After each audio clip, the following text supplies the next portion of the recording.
مصر کے اندر حضرت موسیٰ علیہ السلام نے ایک کبتی کو تھپڑ مار دیا تھا۔ قرآن مجید کے دامن میں یہ واقعہ موجود ہے۔ تو آپ کی جلالت اور آپ کے زور کی تاب نہ لاتے ہوئے وہ وہیں ڈھیر ہو گیا، اس کی موت واقع ہو گئی۔ تو مصر کے حالات کشیدہ ہو گئے اور حضرت موسیٰ علیہ السلام کو مصر چھوڑنا پڑا۔ تو وہ شہر مدین کی جانب جا رہے تھے کہ راستے کے اندر ایک کنواں تھا، وہاں کچھ لوگ اپنے جانوروں کو پانی پلا رہے تھے۔ تو حضرت موسیٰ نے دیکھا کہ دو پردہ دار خواتین ہیں، وہ اپنے جانوروں کو ایک سمت لیے کھڑی ہیں۔ سمجھ گئے کہ مردوں کے ہجوم میں آنا نہیں چاہ رہی، ان کا حیا مانے ہے۔ تو آگے بڑھے اور ان کے جانور ہانکے اور ان کو سیراب کیا اور پھر ان کی جانب ہانک دیا۔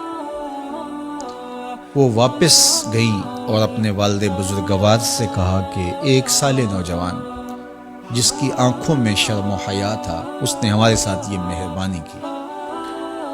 تو ان کے والد گرامی نے کہا کہ جاؤ اس کو بلا کے لاؤ۔ قرآن مجید میں اس کا ذکر کیا گیا، فجاءتہ احداہما تمشی علی استحیاء، ان میں سے ایک خاتون حیا میں سمٹی ہوئی حاضر ہوئی۔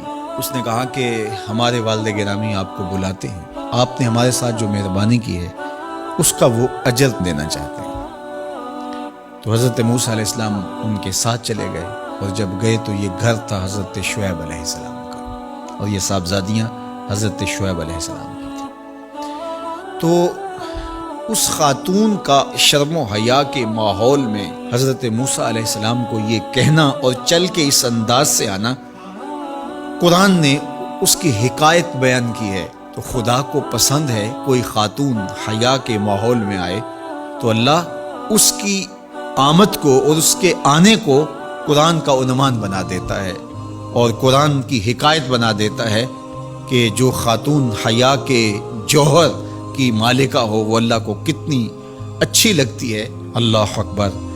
حضرت نبی اکرم صلی اللہ علیہ وآلہ وسلم کا فرمان حیا کے حوالے سے، الحیاء من الایمان، حیا ایمان سے ہے۔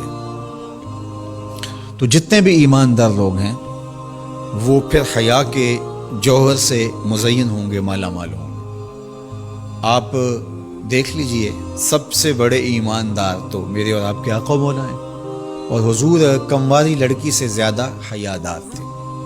باقی حضور کے اصحاب دیکھ لیجئے، ان کا حیا، اور حضور کی ازواج مطہرات کا حیا دیکھیے۔ ام المومنین حضرت عائشہ رضی اللہ تعالی عنہا فرماتی ہیں کہ حضور کا جب وصال ہوا اور حضور میرے حجرے میں دفن ہوئے، تو میں جب حضور کی قبر انور پہ جاتی تو معمولی چادر اوڑھ کے چلی جاتی، اس خیال سے کہ میرے شوہر ہیں۔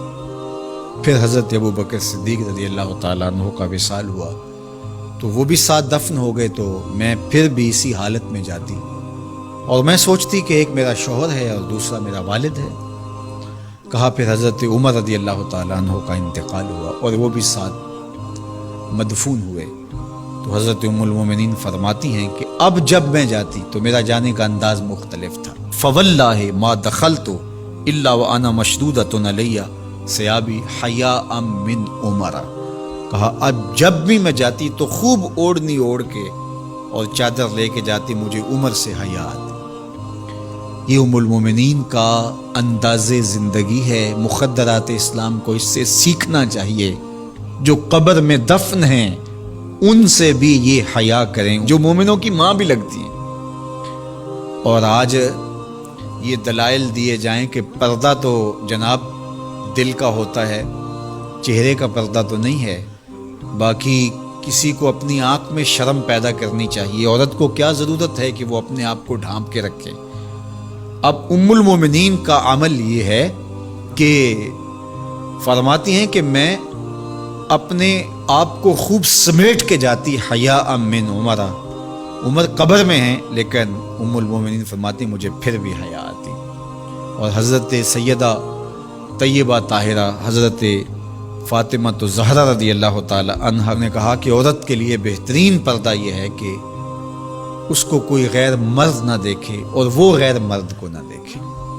تو جب یہ ہمارا دین ہمیں سکھاتا ہے اور حیا کا یہ سبق دیتا ہے، بڑوں سے حیا کرنے کی تلقین کی گئی، اللہ سے حیا کرنے کی، اس کے رسول سے حیا کرنے کی تلقین کی گئی۔ صحابہ فرماتے ہیں بعض اوقات ہم کچھ پوچھنا چاہتے ہوتے تھے اور حضور کے حیا کی وجہ سے ہم ایک عرصہ تک وہ بات نہیں پوچھ پاتے تھے۔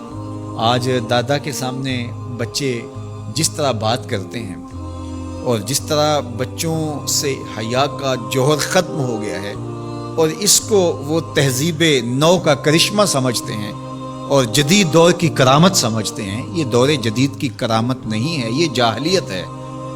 بڑوں کا احترام اور بڑوں کی عزت یہ زندگی کا جمال ہے۔